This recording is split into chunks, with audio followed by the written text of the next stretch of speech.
vous le voyez, le film nous montre que nous avons bien eu raison de nous mobiliser pour la révocation de ce collègue. Beaucoup d'entre nous sommes des profs et nous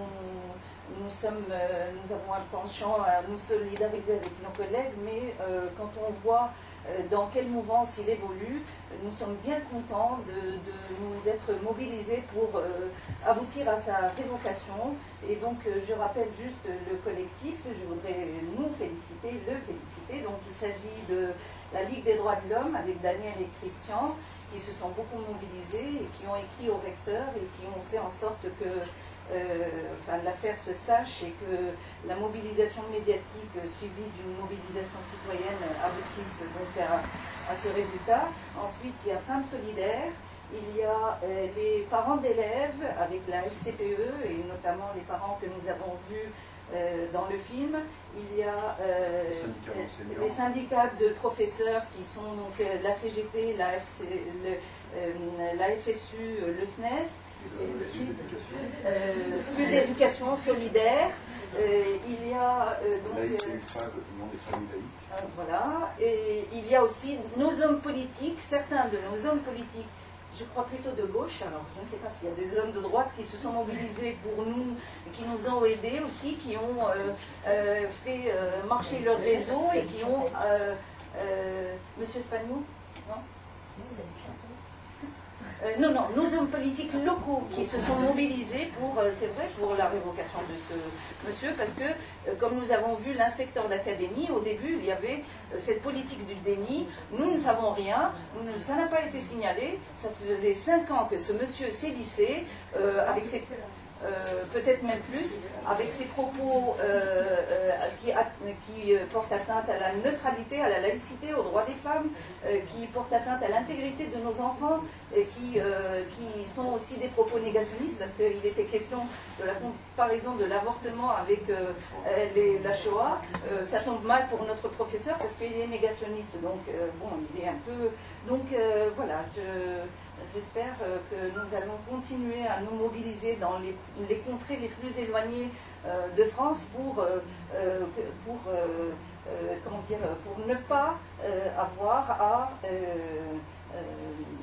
pour que cette propagation de ce courant qui conteste l'IVG, il y a quelque chose, moi, qui m'a terriblement choquée, c'est la caricature de Simone Veil reçue par Hitler.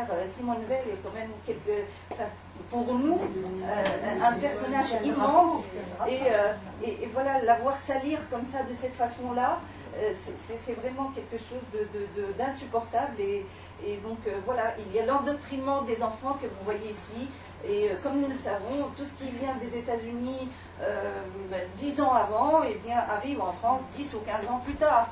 Donc essayons de rester vigilants, continuons notre mobilisation, et je suis sûre que des Philippe Isnard, non pas notre Philippe Isnard, mais l'autre Philippe Isnard, il y en a plein en France, et que j'espère qu'il y aura des collectifs comme ça qui vont se créer à chaque fois qu'il y a vent d'une histoire comme celle-là, et qu'on leur barrera la route, et que l'IVG restera un droit, comme j'avais dit quand nous avons reçu Caroline Forest, un droit ad vitam aeternam pour nos petites filles, parce que le pire, c'est qu'on mobilise les petites filles qui, elles, seront victimes de ce problème, et donc de la culpabilisation dont on fait. C'est dommage que dans les films on n'ait pas eu de témoignages d'élèves filles de la classe de Isnard, mais bon, peut-être qu'il y en a ici ou des parents qui ont des filles qui veulent témoigner.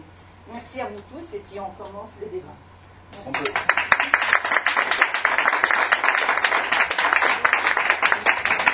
On peut dire sur Simone Veil, la loi sur le droit à l'IVG s'est faite sous le gouvernement Giscard. Et Simone Veil était du même camp.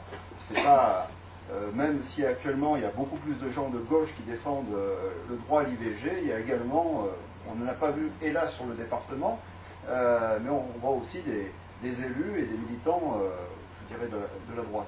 Ce qu'on peut dire aussi sur ce prof anti-IVG, c'est, comme l'a dit un collègue, c'est qu'en fait, on voit quelque chose d'antisémite par rapport à Simone Veil, qui est comparé à Hitler, et c'est souvent, il y a une ambiguïté, on se sert de la Shoah, et dans les interviews, ce prof dit comme ça, oui, on leur montre Nuit et brouillard, mais c'est à peu près la même chose. Alors pour ceux qui, sans doute, ont déjà vu Nuit et brouillard dans le cadre scolaire, ça n'a rien à voir au niveau de l'intensité et autres. Et il y a une autre dimension, c'est que ce prof anti-IVG est également homophobe, parce qu'il y a la totalité. Et quand on voit Bruno Gollnisch, etc., on voit en fait tous les courants les plus réactionnaires au niveau politique, mais également au niveau de la religion.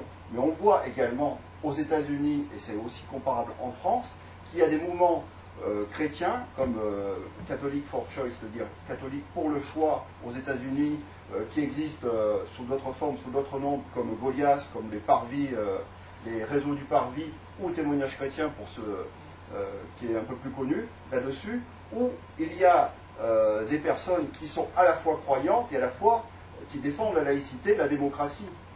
Et ça, c'est important de le dire, que c'est des extrémistes d'une religion, même s'ils ont des réseaux dans l'institution religieuse, comme le Vatican, comme dans d'autres religions.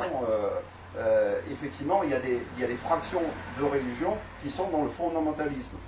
Mais il ne s'agit pas disons, de mettre tout dans le même panier, et qu'on peut être féministe et croyant, laïque et croyant, ça n'a rien d'incompatible en soi.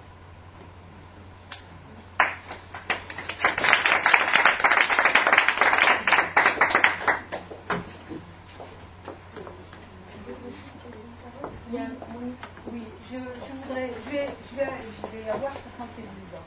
C'est un combat qu'on a mené il y a 40 ans, 30 ou 40 ans. On a tout donné, on a fait tout ce qu'on pouvait, et reculer comme ça maintenant aujourd'hui, mais c'est épouvantable. Pour moi, c'est incroyable. On ne peut pas laisser faire ça. Je crie Simone au secours.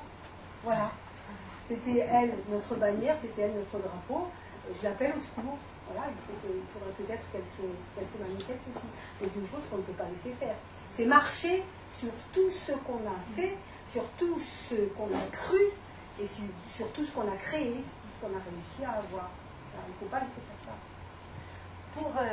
Il me vient une idée, moi je propose que le lycée des Isles soit rebaptisé lycée Simone Veil. Tiens, on propose ça à monsieur le maire de Manosque, ou à l'éducation nationale, parce que ce lycée, je crois, a été sali par le comportement de ce monsieur, qui est malheureusement devenu une vedette, d'après ce que montre le film, et donc le travail n'est pas fini, parce qu'en plus il est jeune, il risque d'aller sévir ailleurs, il faut qu'on ne perde pas sa trace. Oui, mais il peut aller travailler dans le privé.